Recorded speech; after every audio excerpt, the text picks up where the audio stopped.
The Stephie Smalls Show on the Sports Gambling Podcast Network is brought to you by Edge Boost. Get up to $750 in cash back rewards each month when you sign up at edgeboost.bet and use the promo code SGPN. We're also brought to you by Underdog Fantasy. Sign up at underdogfantasy.com, promo code SMALLS with 2 L's to get up to $1,000 in bonus credits.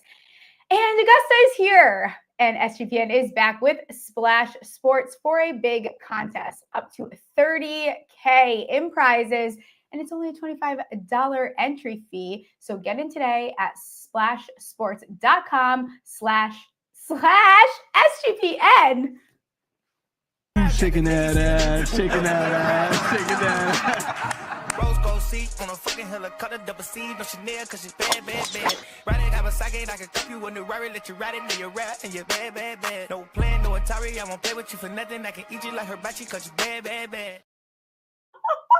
We had to start out with that because it's Masters Week. Welcome back to the Stephie Smalls Show on the Sports Gambling Podcast Network. First of all, thank you for 2K subscribers. Let's keep rolling with that. Hit the subscribe button and like this video. Before we get to Master Talk, Jake Ellenbogen is going to join me for a little bit of Natty Championship talk, a little Duke downfall talk, some NFL draft buzz, and then Jason Gold, a friend of the show, will join for some NFL draft props. And of course, Masters Talk. So without further ado, Jake Ellenbogen of all the things on YouTube, Rams, Yankees, like what else do you do? I saw the lounge now. You're all over the place. Yeah, I'll have to have you on that because that's just like a straight up talk show, right? Like just fun. Not even just sports. Like it's been cool interviewing musicians and all that. Appreciate you throwing that out there. Also Lakers now. So yeah, I'm just, you know me. Lakers had a big win, right? Yeah, no, that was huge. That was a big statement win against the Thunder, which, by the way, the Thunder just don't match up well against the Lakers. So if they run into them in the playoffs, I would take the Lakers in that one. Feeling good. Any hot takes for the NBA playoffs that are quickly approaching, right? When do they start here? Yeah, it's going to sound redundant, but I mean, I think it's going to be Lakers Celtics in the championship. I really do. Which I think would be great for the sport to have that Lakers Celtics renewed rivalry. But that's kind of where I see that thing going. I just think when you have a 7-game series and you have a big three, and not just a big three that like we called Chris Bosh and Dwayne Wade and LeBron a big three, but the way Austin Reeves is playing is probably the best third man in the NBA right now. Yeah. It makes them incredibly dangerous. Plus, they're a really good defensive team. So that's kind of where I have it. Celtics are really good, obviously defending champions. I think it'll be Celtics-Lakers. Okay, then, I mean, why don't we just run through your teams then? How about the Yankees? How about their start? My team as well. Trying to get back into baseball as best I can. Yeah, so the Yankees just lost one of the most painful games of the year so far. Just could not get anything going. I think right now their offense looks great, except for today, of course. They're off to a blistering start. They're getting some really good contribution from the bottom of the order. It looks like Anthony Volpe is starting to, finally emerge as the guy that they were hoping he would be. And, they're getting really good contribution from guys like Oswald Peraza and Oswaldo Cabrera. And now Trent Grisham looks like, Babe Ruth for whatever reason. So that's what's going on. But the pitching rotation is a mess. They just don't have pitching like, last year and years past. So Clark Schmidt will be back in like 9 days or so, which will be huge. They're hoping to get Luis Heel back soon. And they could be a team to look out for trading for a starting pitcher at the deadline. Yeah. So one of the things that happened recently is Duke lost, which I'm smiling because I'm sorry, but I love it. Everyone knows I've been a Duke hater. That was beautiful. They choked that game away. Yes, there was an egregious foul that everyone wants to talk about. That's fine. That's not why they lost. No, absolutely not.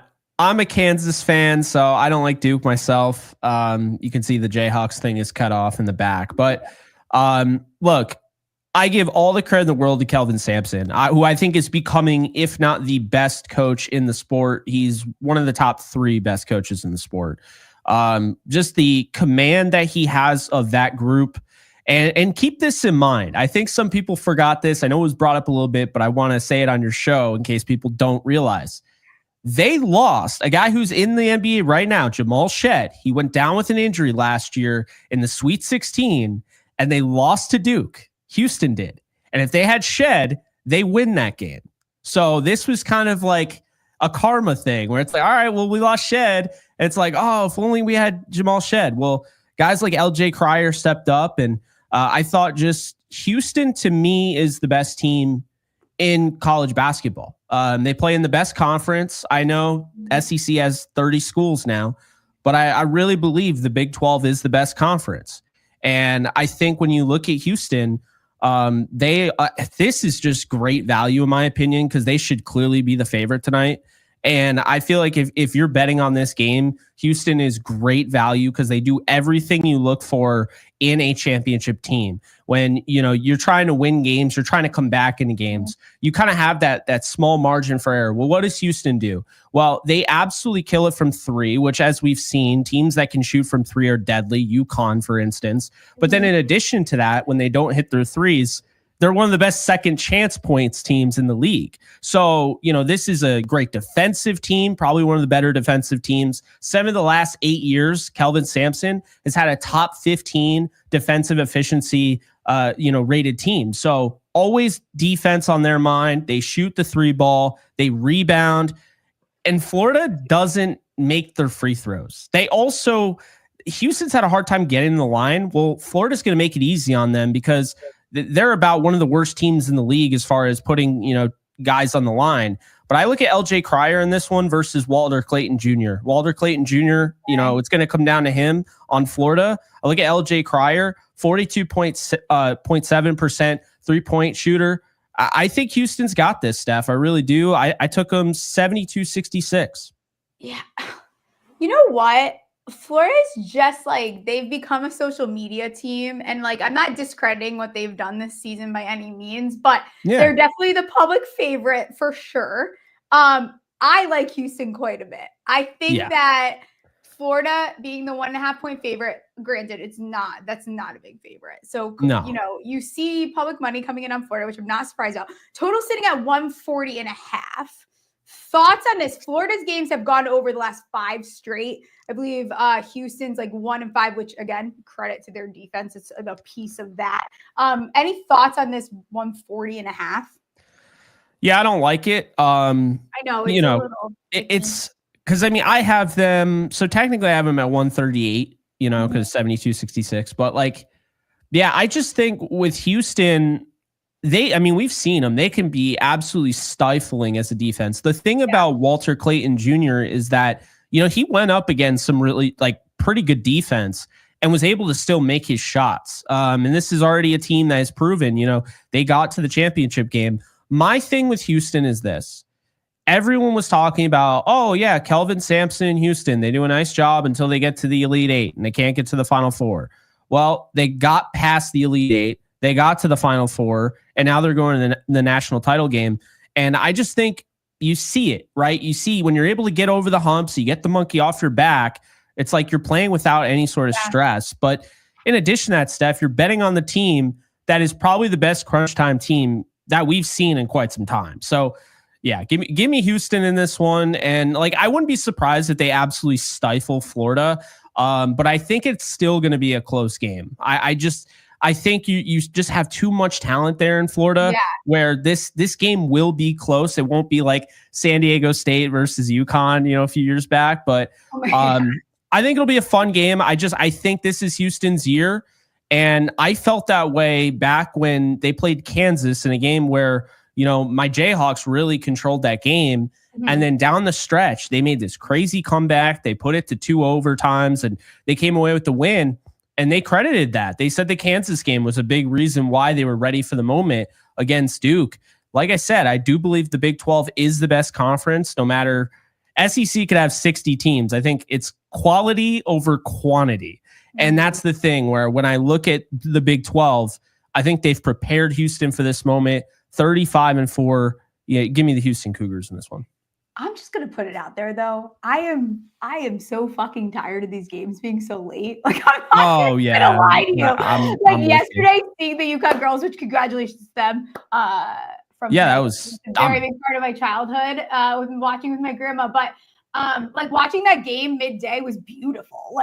And now it's like you have to keep yourself awake for some of these games. So hopefully it's exciting enough to keep us awake. Yeah, no, exactly. I mean, if it's another, like, the NCAA totally lost if it ends up being like a San Diego State UConn game. Yeah. If it ends up being like a 30-point, 20-point, like, I mean, if it's a blowout, that people are not going to tune in.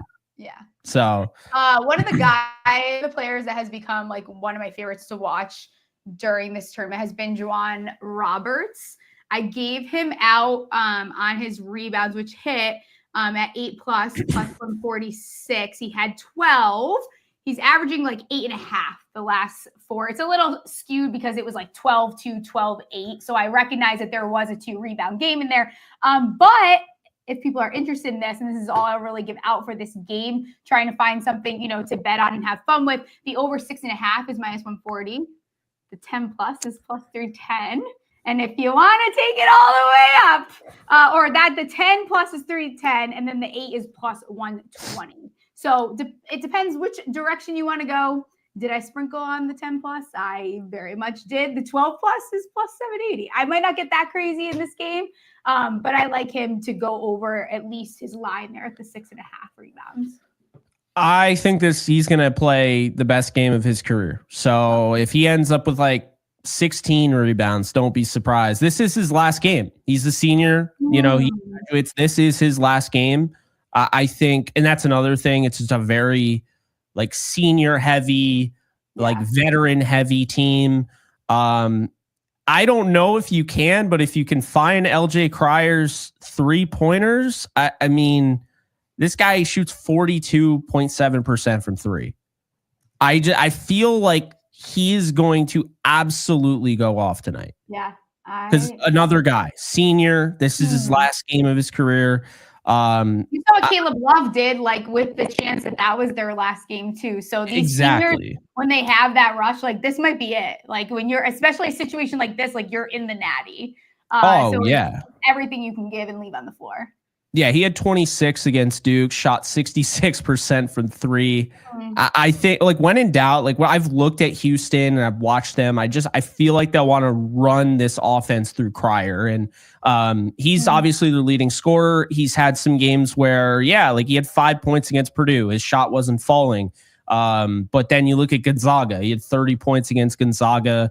He's a little inconsistent, but, like, he's a guy who, like, when he's hitting his shots, and it's honestly almost going to play into your other bet there, right? Because Roberts is going to get the rebounds if he's off. So that's the thing, is that second chance points. I think Houston is just going to dominate the second chance. Yeah, looking forward to the game. Before we talk some draft buzz, SGPN has partnered up with Edge Boost, the premier Visa debit card for bettors. An Edge Boost card allows you to avoid the hassle of having your card denied at the sportsbook, DFS site, sweepstakes site, racetrack, or casino. Plus, you earn up to $750 per month in cashback rewards for using your Edge Boost card. The best part is no credit checks, and it's completely free. Do yourself a favor and SGPN and the show. Sign up at edgeboost.bet, promo code SGPN. We're also brought to you by mybookie.ag. MyBookie is your place to bet on every sport, including the Masters, plus props for every game. MyBookie accepts customers from locations, and it's easy deposit and lightning fast payouts using crypto. Two of the lines prop bets that I like for the Masters that you will not hear me give out later on in the show is top debutante Aaron Rai plus 940 and top South American plus 109 Mr. Neiman. And now let's talk back with Jake here about so Colorado had their pro day. Shedeur has already been like, everyone wants to talk. This is what we want to talk about. It's very unoriginal to hate on Shedeur Sanders. I'm getting very sick of it. I think the hate has gone on way too far. Thoughts on Sanders throwing, thoughts on Shedeur in the draft, thoughts on the Browns draft, because that's really like this second piece of it that kind of got shaken up here because now things are shifting to Travis Hunter, where it was feeling very Abdul. It's not feeling very Abdul allegedly now, which I don't know. We'll see. Yeah, it's funny to me because, it's like people like being negative on social media. That's not really a shock, but it's almost like, oh, I want to be the first person to say that I did not like this guy because they feel as though betting against a top quarterback in a draft is like the big, like, oh, wow, he was the ballsy take there, And I do think there's a time and a place. Shedeur Sanders, you can tell how many people have watched him, and it's not many the way they talk about him. This is somebody, like, they say that he has no arm, which isn't true. I'm not saying he has the strongest arm in the draft, but they say he has no arm. Not true. Ball placement is there. Processing speed is there. Football IQ is there. He's a timing passer that throws with anticipation. Ball security. I mean, he only had, 6 turnover worthy plays this year. And then you look at the leadership. I understand people didn't like his, throwing under the bus offensive line comment. But also he's a kid. He's in college. He's allowed to make these mistakes. Guys grow up. The next week, he's giving offensive linemen tons of praise. They won the game, whatever. No one talks about that because that's not headline worthy. Saying good things isn't headline worthy. It's saying bad things. It doesn't help that his father's Deion Sanders, who's always in the media. So I feel like in a lot of ways, he's getting like the whole Bronny James treatment as well. Like even when Bronny had 17 the other night, people were like, oh, well, it was in a game that didn't matter. It's like, look at you moving the goalposts. You cared so much about a guy getting drafted 55th overall, and you had a big stink about it, how, he wasn't an NBA-worthy player. And then he goes out and he proves he's NBA-worthy, and now it's, well, it didn't matter. They're doing the same thing with Shedeur Sanders. And what's going to happen is I do think he's going to fall in this draft, Steph. I do. Because I think they're going to look at it. I don't think it'll be super far, but it's really interesting because your Giants are sitting there at 3. They already signed 2 guys that, I don't, obviously Russell Wilson will probably start, but don't count out Jameis Winston either. I mean, the guy can play. Yeah. And those are 2, guaranteed guys that can play right away. So the optics don't look great to draft a QB3 at 3, right? They just don't. Yeah. But at the same time, when Joe Shane and Brian Dable are clearly trying to just keep their job, it's why they went after Matthew Stafford. They've tried to just win now because they just want to keep their job. I don't think spending the 3rd overall pick is conducive to that on, Shedeur Sanders. So I don't think he goes there. I don't think he goes to the Browns. I think the next thing is, and I think a lot of people overrate the NFL here on quarterback need. There are not a lot of teams that need a quarterback. So it's really going to be the Saints there, Steph, or maybe the Jets. That doesn't make any sense to me. But if he doesn't go to the Saints at 9, he could fall like Aaron Rodgers, Dan Marino-esque down the board. And you could be looking in the 20s. And I look at 2 teams. The team behind me, the Rams and the Steelers. Steelers have the 21st pick. I think he'd be a fit there. And I don't know if the Rams would take him, but I think he's the best fit of any quarterback in this draft for Sean McVay's offense. Now, again, win now, trying to win the Super Bowl, all of that. Is that the best, pick there? Probably not for this year. But the idea of having him sit behind Matthew Stafford, Jimmy Garoppolo, be in this Sean McVay ecosystem, and give him a quarterback long-term in Puka Nacua, or wide receiver long-term in Puka Nacua, I feel like that's a really good fit for him. Now, I don't know if he'll fall that far, and I do feel like a team like the Browns, if they liked him enough, they could trade from 33, move up and get him in the 20s.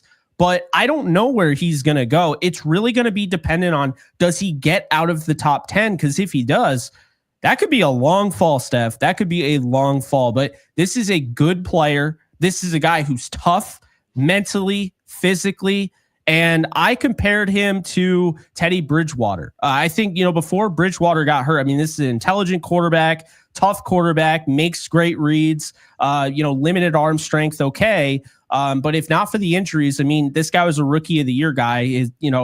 His second year, he goes to the Pro Bowl. My high end comp, if he does work out, I think he's Tony Romo. I think he's that level of player where you're talking about, can throw it all over the yard. He has that, the timing ability. He can layer it over a linebacker. You could trust him late in games. I think this guy has, the moxie. I think he has the confidence to be an NFL quarterback. And I think the reality is he's going to rub teams the wrong way. He comes off as brash, they say.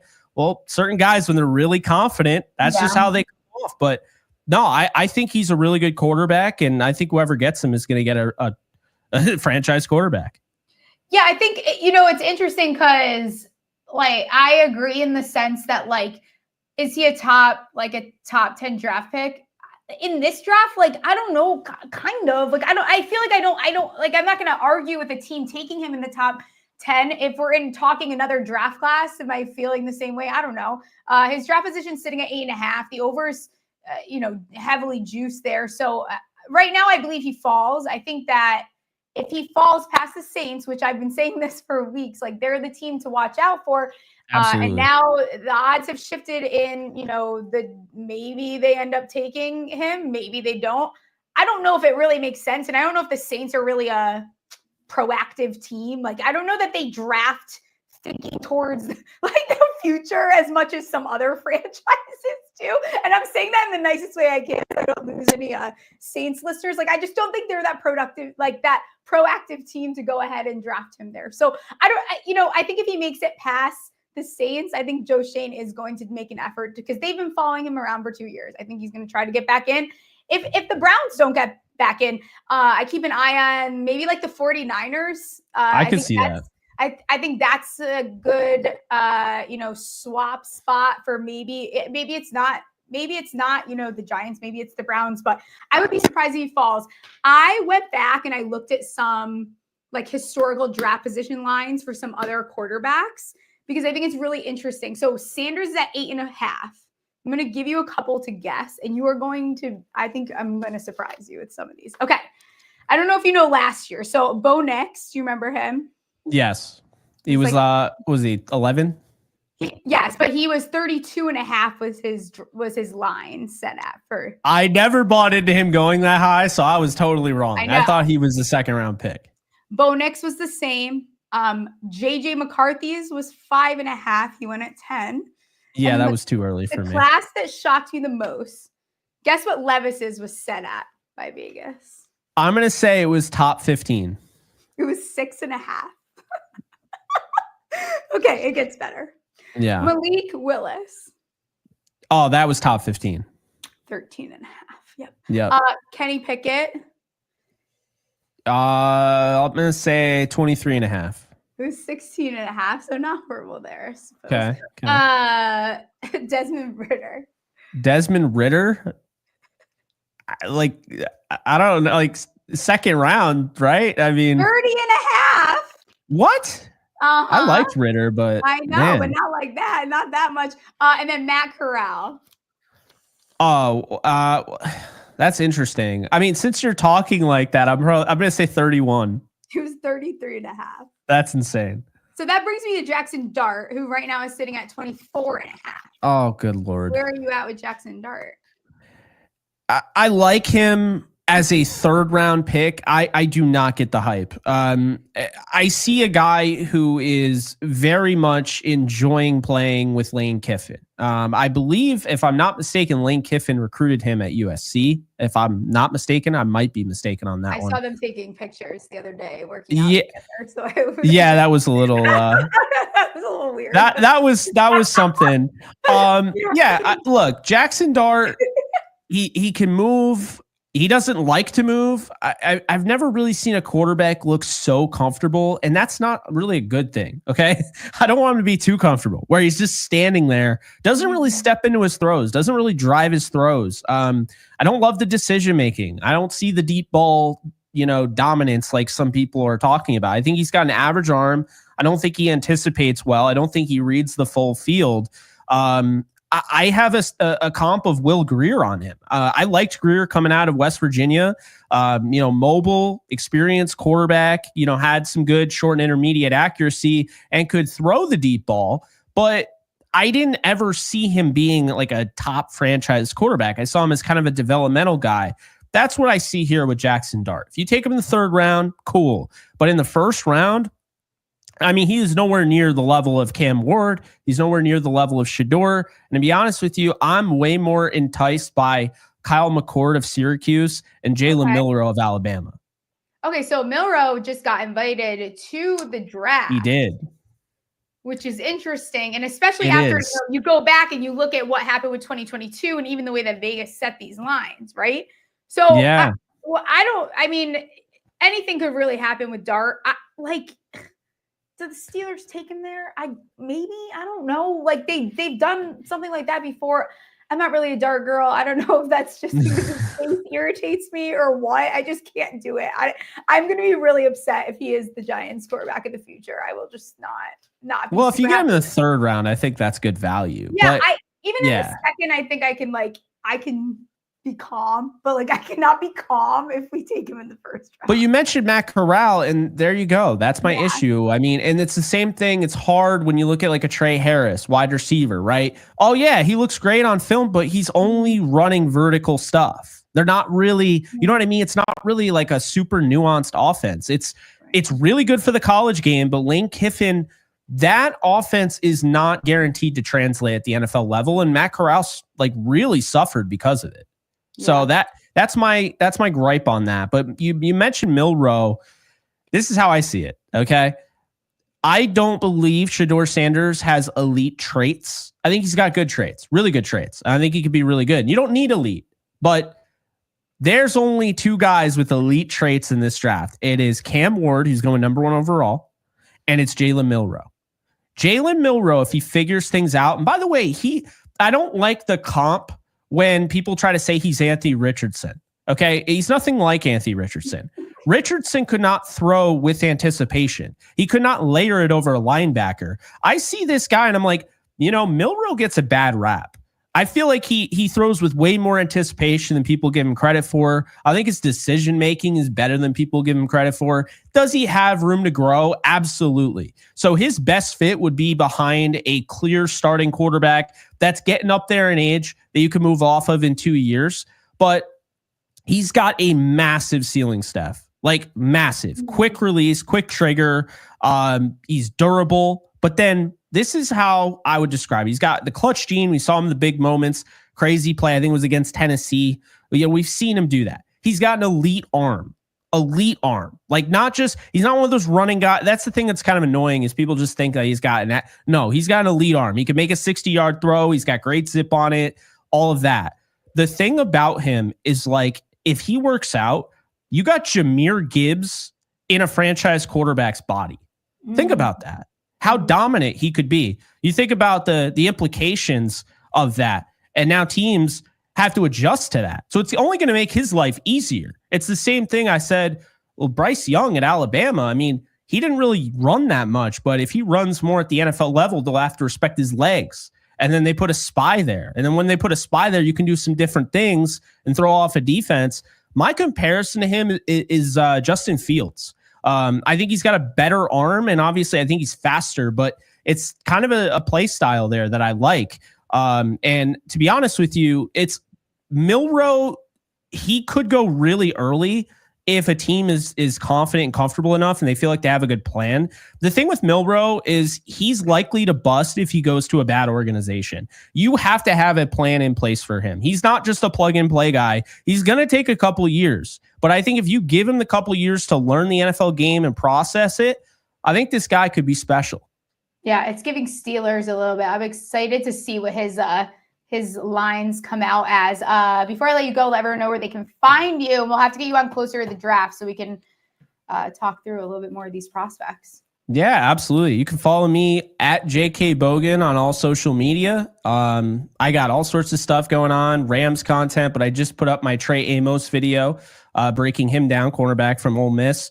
I got the lounge, like you mentioned. So yeah, plenty of content. Check it out at Jake Ellenbogen. It's a one link right in the bio, and it'll bring you to everything I have. But I appreciate you having me. I appreciate you. Yes, of course. We'll get you on soon. Absolutely. See ya. And it's time for my bonus Underdog Pick'em. Underdog Pick'em, you can play any sport and win up to 100x. Here's a pickup entry that I like for the Masters. Lucas Glover, finishing position better than 20.5. And Shane Lowry to make the cut, Phil to make the cut, and that'll get you at 6.28x your money. So sign up with Smalls, 2 L's, to claim your special pick and first time deposit offer up to $1,000 in bonus credits. UnderdogFantasy.com, promo code SMALLS, and Rhythm is your home for AI-backed picks and props. Rhythm is also now live for MLB. Check out home runs on there, hits, all the pitching props. Plus, they've got models for NBA and golf.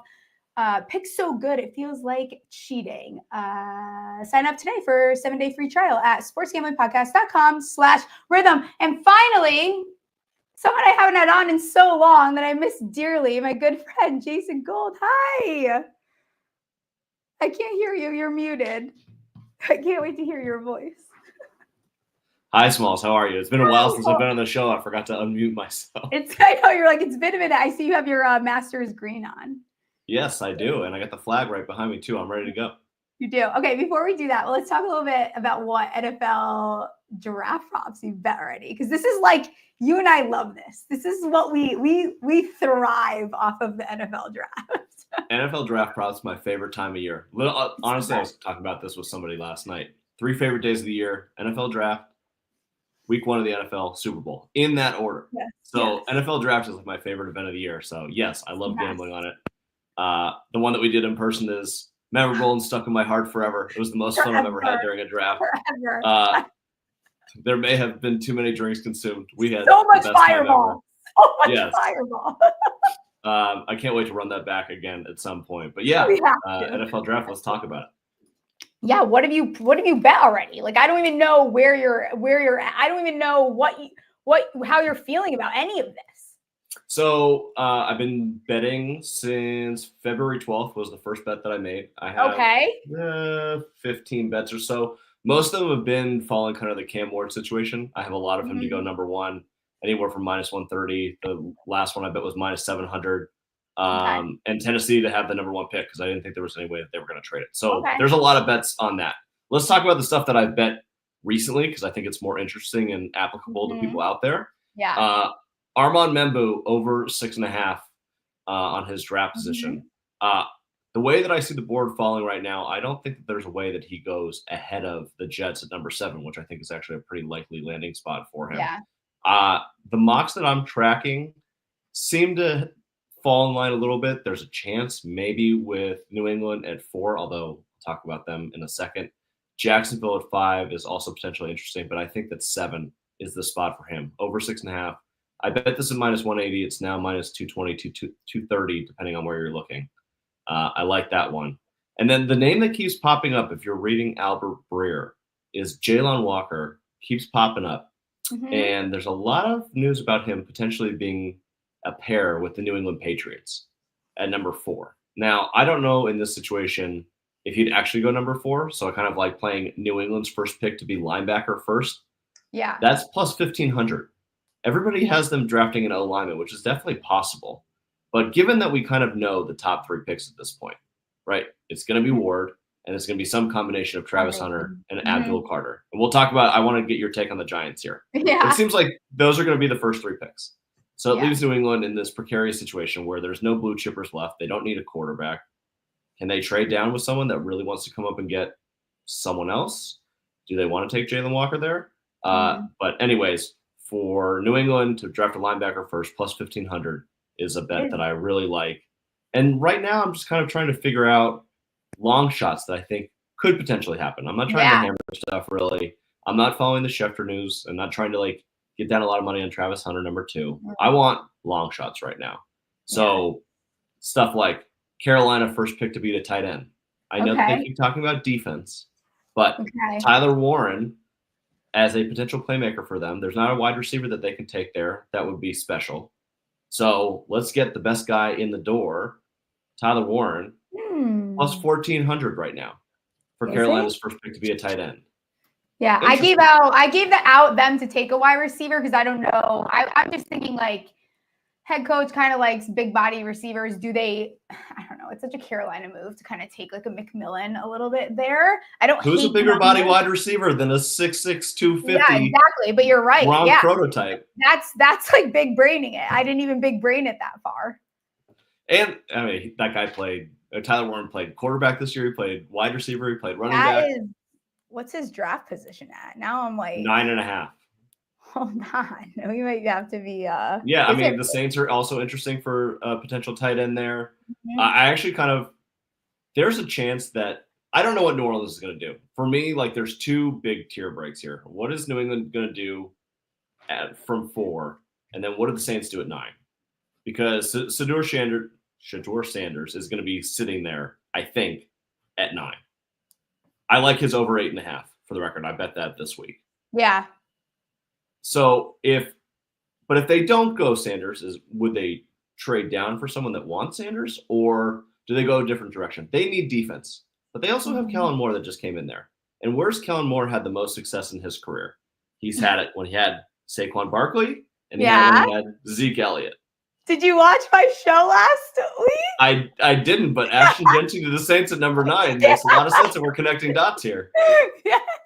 I got them to take a running back as their first position drafted 16-1. Yeah, I bet that at 14-1. So we're clicking without even talking to each other. I love that. Awesome. What else did you look at? Let's see. The last pick that I made, this is just connecting dots here. Tampa Bay's first pick to be linebacker plus 400. It seems like everyone has them taking Campbell. It seems like a good fit. Seems like a lot of teams from 12 to 18 really don't need a linebacker. One's going to fall to them. So that was the last one I made. But I think the really interesting name, if everybody's looking out there, the Jalen Walker situation, where he's going to go, where he's connected with the Patriots, him potentially being the first player off the board, not named Ward, Hunter, or Carter, is really interesting. And I think there's a lot of value to be had in betting that right now. I think those numbers are going to come down. Okay, before we go to, you could get him to go in the top 5 at plus 600 right now. Those numbers have come down too. I think there's a real chance. I bet him to go number 5 to Jacksonville also at plus 900. I could see that. And also, by the same token, I haven't bet this yet, but Mason Graham to be over 5.5 right now on his draft position. I really think there's only one out, which is Jacksonville. Now, he might go to Jacksonville, but you're basically taking the field versus Jacksonville in that bet, and you're getting plus money on it. I don't know. It's intriguing. So I want to get your opinion on one of these, because I'll give myself a little pat in the back because this has moved. But I gave out last week the Vikings first position drafted to be a safety at plus 400. It's now plus 200 somewhere, but there is one book that still has the plus 400. They have no Bynum. He could play I think Starks, first of all, is just like such a Viking, just straight up. I don't even have any other way to describe it. Like, that's such a Quasi player. Or the kid out of North Carolina. I think there's some value there. This is a very Quasi pick. They addressed a lot in free agency. Someone that can just start right away. I don't know. They definitely did. My only concern with betting anything on the Vikings is that they only have 4 or 5 picks right now. I think they got one picks. They have 5. Yeah. 24, where they're sitting right now, is like a perfect Jackson Dart if Sanders slips type of deal. I know that Milroe got invited to the draft, and I heard you talking about it before. I don't think that he's going to end up going the first round despite him being invited, but that area, 24, is like a perfect trade down spot for Minnesota to get more picks. And then once you get into the second round, who the hell knows who's going to be there? So that would be my only concern. But them targeting a safety, given what you explained and kind of where they are in their team building, makes a lot of sense to me. I think the other team that I would want to look at too, if you can figure out where Sanders goes, what the Saints do, and what the Raiders do, you can start figuring things out, I feel like. But those teams are a pain in the ass. Are we positive the Raiders are going running back? Like, everyone is they're going running back no matter what. In this deep of a draft, are we sure? I do not think that they're going to go running back. I don't know what they're going to do, but given the history, I understand that Carroll's an older coach. I understand that they have a lot of needs on the offensive side of the ball and defensive side of the ball. They need a cornerback desperately. I don't know that there's one at 6 that I would be willing to take or that they're going to be willing to take. This is also a new regime, and this is John Svitek's first chance, first crack as a GM. And this team is not really ready to compete with the rest of the guys in the AFC West. Right. Therefore, what do? You're supposed to draft linemen on either side. You get big bodies on either side. So, you're talking about offensive lineman or a defensive lineman that's there, and it might be a trade down. I don't know. But I'm not 100% sure. Can the Raiders afford a luxury pick? I don't know. So I wouldn't be betting heavy on them taking Genty at all. I think a team like the Saints do weird stuff. So let's put that aside. They're a totally differently run. They're a differently run organization. But a team like a Bears, like a 10, they're probably a running back away, especially with Ben Johnson, from being pretty competitive. Like a playoff team, but probably a first or second round exit. Yeah. That's a team that could probably get Genty. The Raiders, I don't really see it, but they also have no other running back, so I won't rule it out either.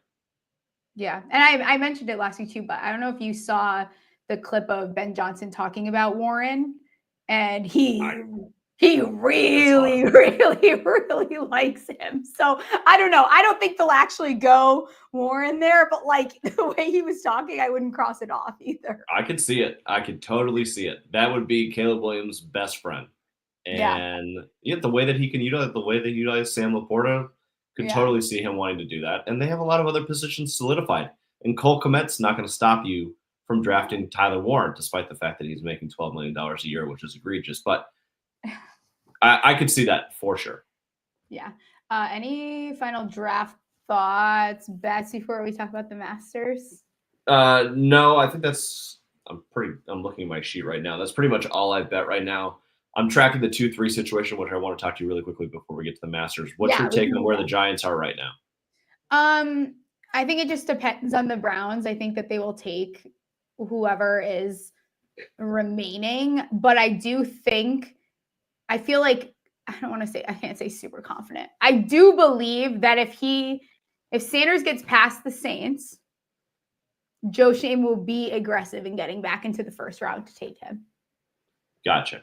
I do feel that way right now. I think they didn't follow him around for two years, and they weren't up his butt to not be actually interested in him. I think they were doing their due diligence, but I think if he starts to slide, God, what was that trade that they were just comparing it to? I have to go back. I totally forgot I wanted to bring this up on the show, but there was a trade. I think it was in the 2022 draft, and they basically switched back into a position where the 49ers are is a good example of where I think the Giants could get back in.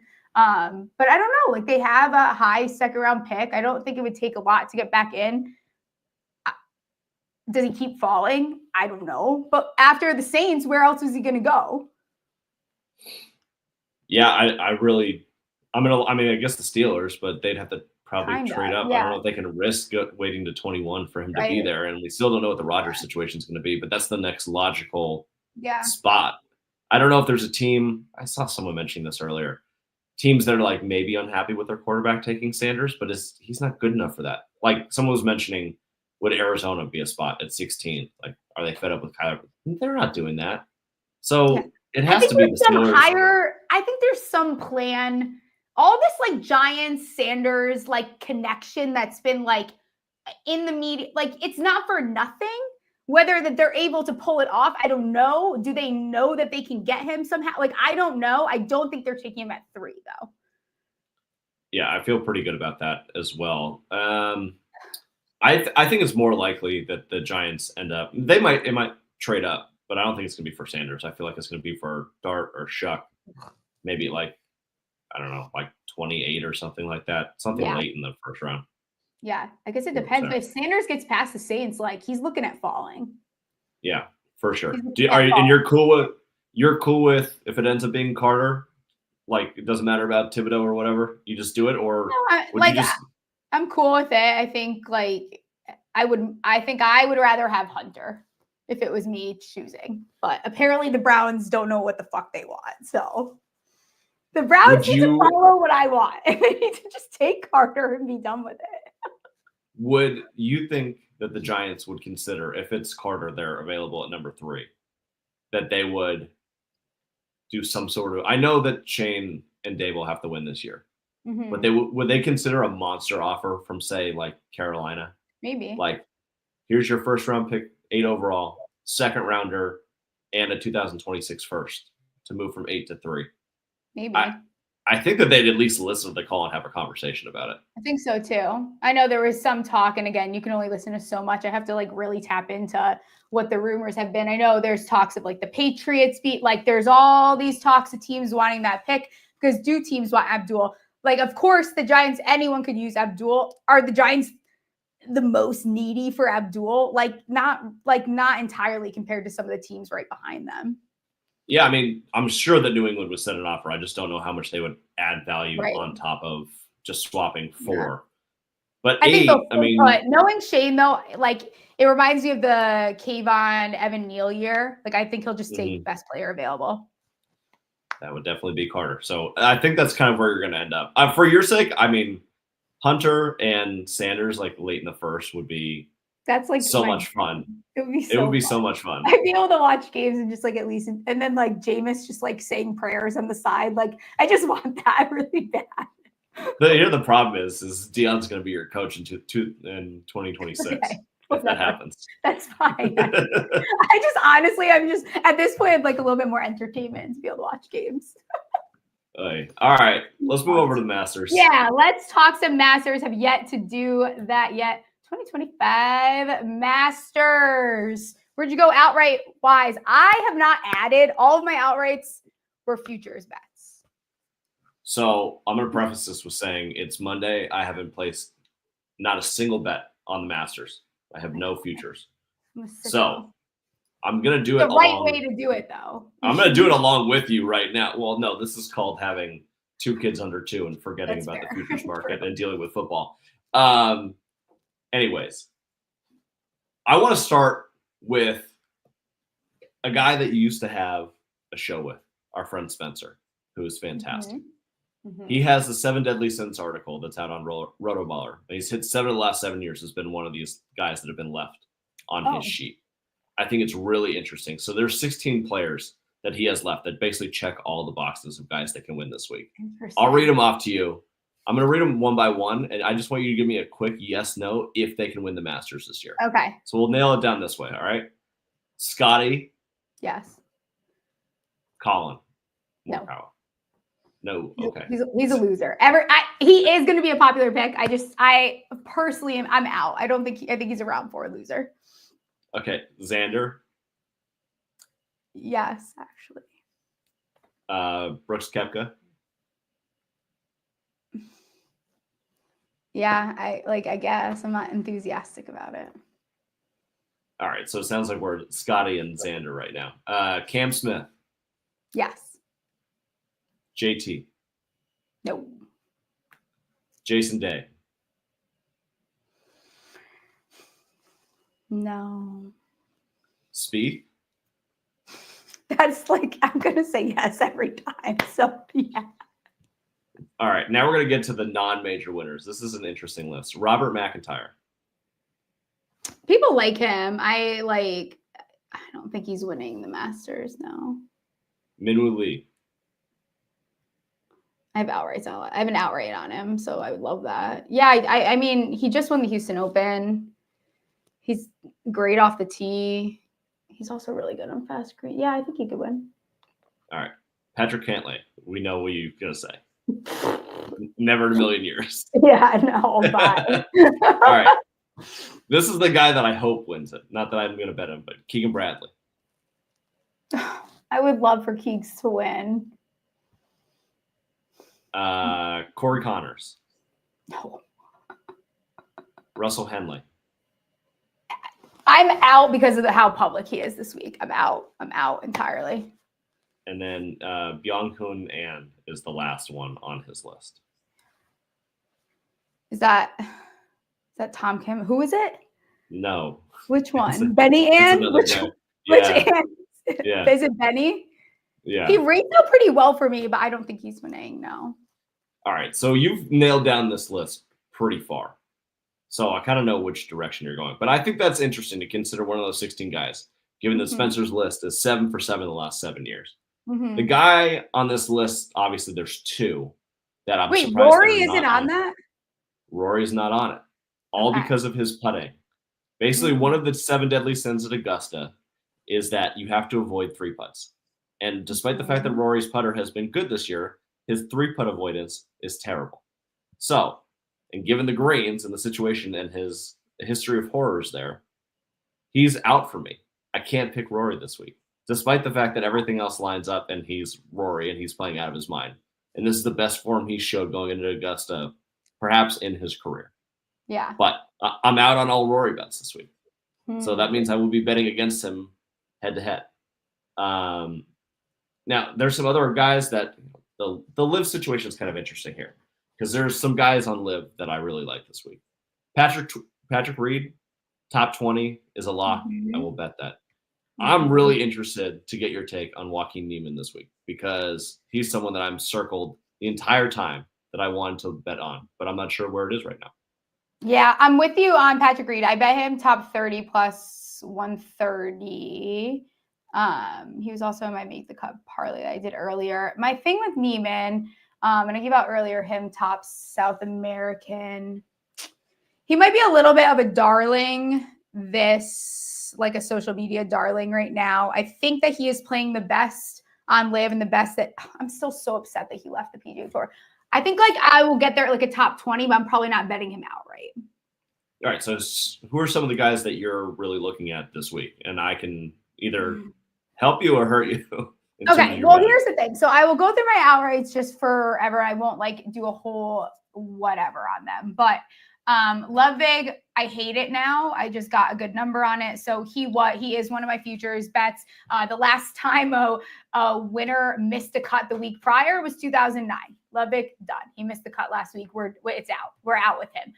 Bryson, I got a great number. I have a 30-1. He's down to 14-1 some places. So I still think it's top 20. There is some value in that if you want to get in on it.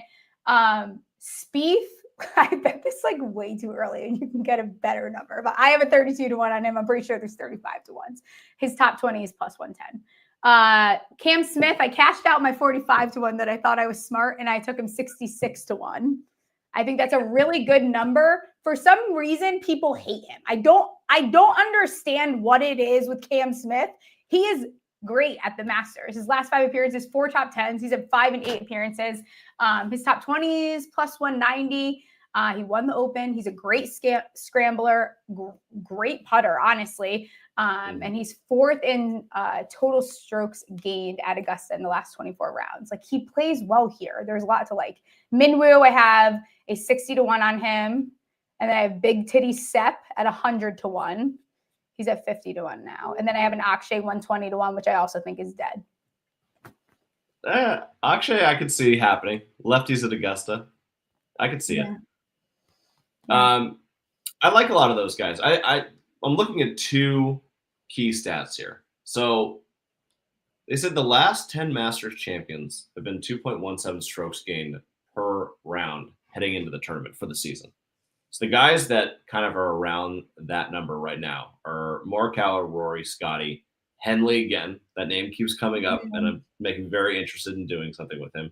JT, Lowry, your boy Big Titty Straka, and then you get into live guys, which I don't really trust the numbers, but Sergio, Bryson, Niemann, and Rahm.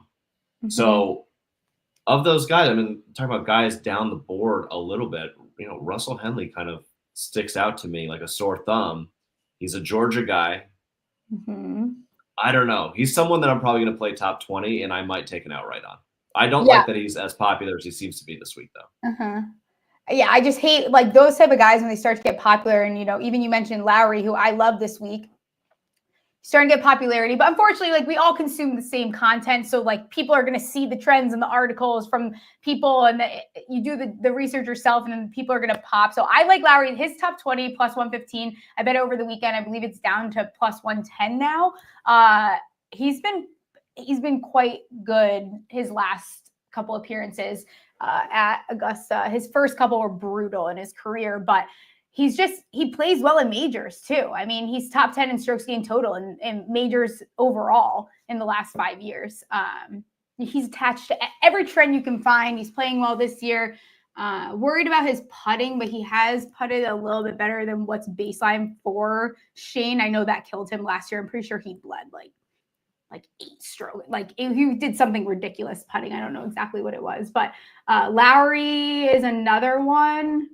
His number, I don't even know what he is outright right now, but it's definitely a little bit too rich for me. 40 maybe. Lowry, 4,500. Yeah, a little too rich there for me. I told myself because I have such a big card going into it, I won't be adding anyone unless it's someone live. The only other name that we haven't mentioned that I could see doing something given his past history at Augusta is Zalatoris. He loves this course. He is so good. And I don't know how I leave a card without betting him in some way, but I haven't, what else are you going to do with him here? You got to bet him. Yeah. Like I was looking and he popped on a bunch of things. Like there's 14 players in the field that have finished top 10 multiple times. Willie Z is one of them. Where else was he on this? Top 10 in strokes gained course history at Augusta National over the last 10, I think it was years. Willie Z is also on that list. Like he popped in like just a consistency standpoint at this course. He's played fine. I think people are overdoing it. Like he's played fine this year. I don't think he's played fantastic to the way that it's kind of being talked about, but I do think I'm going to get there from a placement standpoint. He kind of has to be, and I don't really bet him is the thing. He's plus 6,500. I feel like this bet's like a layup. I'm looking at something else right now. It's 50% or higher rounds under par at the Masters over your last 6 rounds or more. Mm-hmm. It's like 7 guys, and Willie's second. It's Scheffler and then Zalatoris, Colin Morikawa, Spieth, Hideki, Keegan, and Cantlay. Like he's been over the course of the last 6+ rounds the second best golfer on this course behind the guy who's won it twice. And he's plus 6,500 and he's not injured and he's in at least decent form. Yeah. He's going to be a factor at some point in this tournament, I feel like. So I got to bet him at 6,500. I feel like that number is going to come down at some point. By the time it gets to the middle of Thursday, he could be plus 2,000. I feel like he is kind of a good candidate for like an each way market where like you can still get like, cash in a little bit on the placements if he doesn't end up getting like winning the whole thing. I know that you're gonna do first round leaders, I'm assuming. Are you gonna save that for Wednesday? Yeah, I might save it for Wednesday. There's a couple guys. I always bet my outrights usually now because it's been too much pain where I will bet them first round. Day will definitely be on my first round leader card. I know that so far. Xander, I'm struggling with a little bit because like 25-1 on Xander.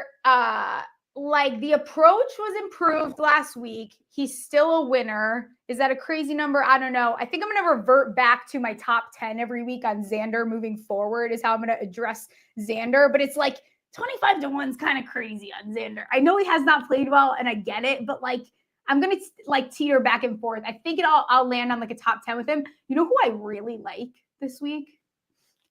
Lucas Glover, top 20. At plus 350, he's had, so his last 2 starts, T8, T3 at the Players. He's gained what?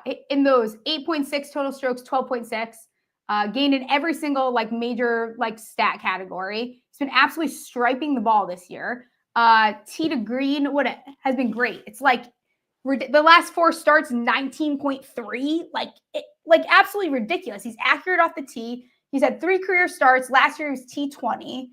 T30, I think there was a gap in between, and then he had his miscut, I think, his first year. He's in better form. Like, this is the best form going in. So, like, a T20 I really like there at plus 350. How old is Lucas Glover? He's like, I don't know. He's pretty old. I saw his picture on PGA, and I was like, what is going on? I feel like you're older than you. I don't think he's as old as he looks, though. I got to look. I mean, is he like the oldest 35-year-old in the world? He might be. How old? Please, he's got to be in his 40s. He's 45. He's 45. Okay. All right. That makes a little bit more sense. Yeah. No, but he looks like very old. It looks like he's 60. But he's playing well this year. Like, I mean, he's playing pretty good. Like, not bad this year for Lucas Glover. 3 top 10s, 4 top 25s. He's only missed the cut 3 times, played 9 events. Like, not bad. plus Pretty 350, fine. Do a top 30 if you don't like it. But I think he's, he's not going to be a guy that people talk about. And I always get obsessed with these like random guys at some point going into these major events. But he's someone that I am interested to see how he does. Oh, I want to hear a sad bet I placed. Sure. Max Homa to miss the cut, minus 130. I'm sorry, buddy. You are just playing disgusting. We're lucky if the guy gets off the tee at this point. He is. When I watched what is it? What's the documentary, the Netflix documentary? The Full Swing? Yes, Full Swing. I was shocked that he was T3 at the Masters last year. Like, he was so good. He had a chance to win. How the fuck did that happen, buddy? What did we do? I think it was his last great moment on tour, which I feel bad. He's an LA guy, so I love him. But yeah, it's pretty bad for Homa right now. Speaking of Homa, guys that you're fading, which guys are you actively fading this week? Missed cuts or head-to-heads? I'm staying away from like the popular guys. Like Henley, like again, might get there with a placement, but like I'm just not doing it. And Colin Morikawa, like I'm not betting guys, and I'm going to sound repetitive to a lot of people right now, but like I'm not betting guys to end their like losing streak at the Masters. Like I've watched Colin Morikawa. He's on my season-long team. If he wins, I still win. So, and I did that because I don't want to bet him week to week because I don't think he's just such a loser round 4. It's every single time. Like, how do you do that? I don't understand. Do you want to win or you don't want to win? Who else? Let me pull up here. Who else am I? The live guys are hard. I don't know what I'm doing with them. Brooks is just not a guy I normally bet. Looking at who else is a popular one this week. Hovland, what do you do with him? Oh, Fleetwood, I'm always out on. Cantlay, going to be out on.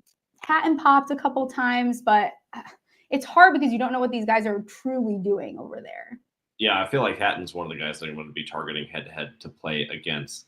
You come out, this is a personal thing for me. He came out last year or 2 years ago, and he said that he doesn't like Augusta National. That hurts all American souls. You can't say that sort of stuff and expect us to Did he really? Yeah, because he basically said that good shots are not rewarded there. So he doesn't like cry me a river.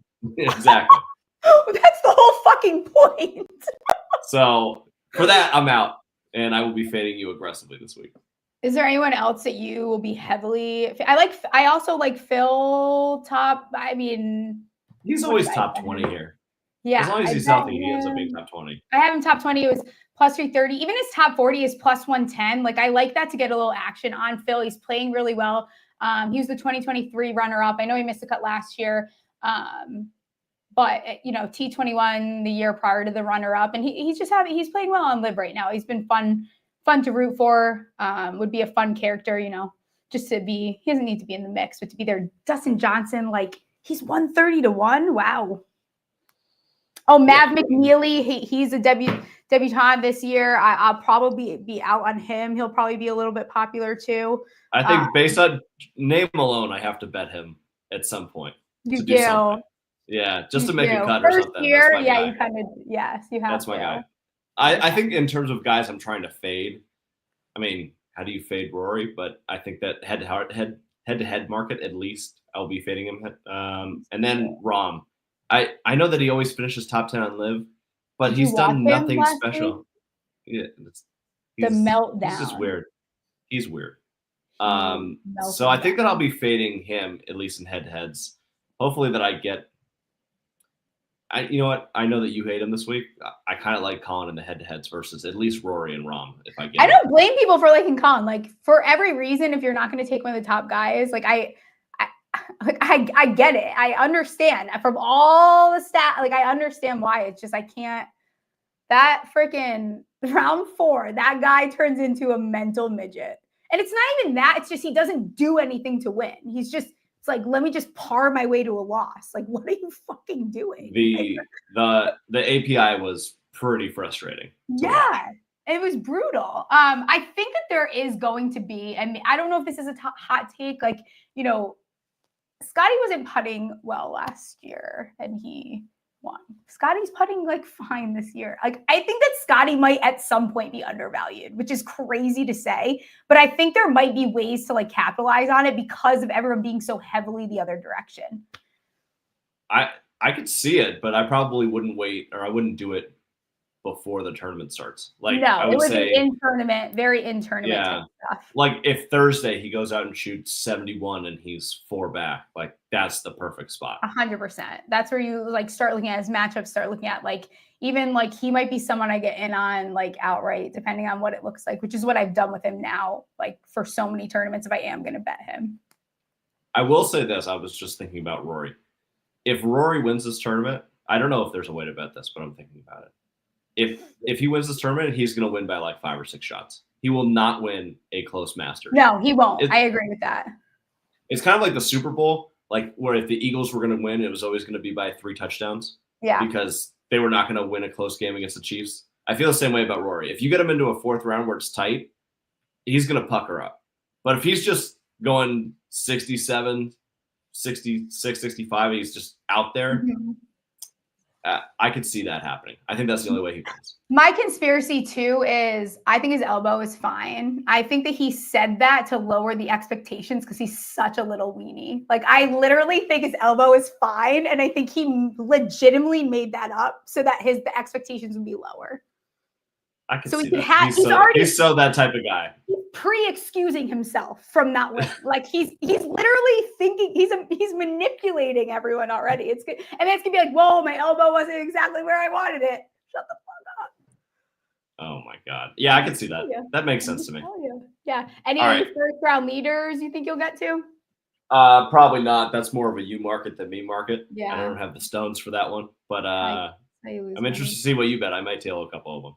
Yeah. I'll give out final card Wednesday. I actually am interested if you guys still listening, leave a comment who you think is going to win or your favorite bet, whatever it is. You can find Jason. What's your handle over on Twitter, X, whatever the hell you want to call it? At JasonGold24. Awesome. Well, I have to get you on closer to the draft. We'll have to do like a full hour of just like draft prop nonsense getting close to the draft. I can't wait. It would be the best. Like, subscribe, rate, review, please, on the Spotify. Really helps us out. And I will see you guys on Wednesday. Watch him make it, break it, break it, break it.